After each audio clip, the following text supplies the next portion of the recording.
Hello hi అండి. నేను మీ దివ్య.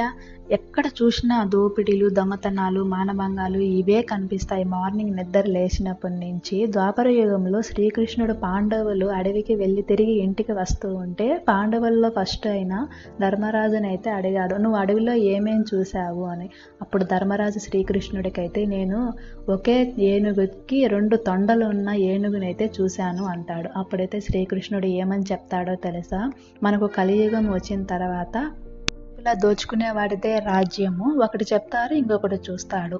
తర్వాత అర్జునుడైతే ఏం చెప్తాడంటే, రెక్కలపై వేదాలు రాసిన ఒక పక్షి అయితే మాంసం అయితే తింటా ఉండదు, ఇది ఎలా సాధ్యమైంది కృష్ణ అని అడిగితే అప్పుడు కృష్ణుడైతే కలియుగంలో జ్ఞానం ఉందని చాలామంది విర్రవీగుతూ ఉంటారు, కానీ జ్ఞానం ఉన్న వాళ్ళే రాక్షసులుగా మారి పెరుకు తింటూ ఉంటారు. తర్వాత సహదేవుడు ఏమని చెప్తాడంటే, చాలా బావులు చూశాను, అందులో ఒక్కటి మాత్రమే ఎండిపోయి ఉన్నది, ఇలా ఎందుకు జరిగింది కృష్ణ అని అడిగితే కృష్ణుడు అప్పుడు ఏమని సమాధానం చెప్తాడో తెలుసా?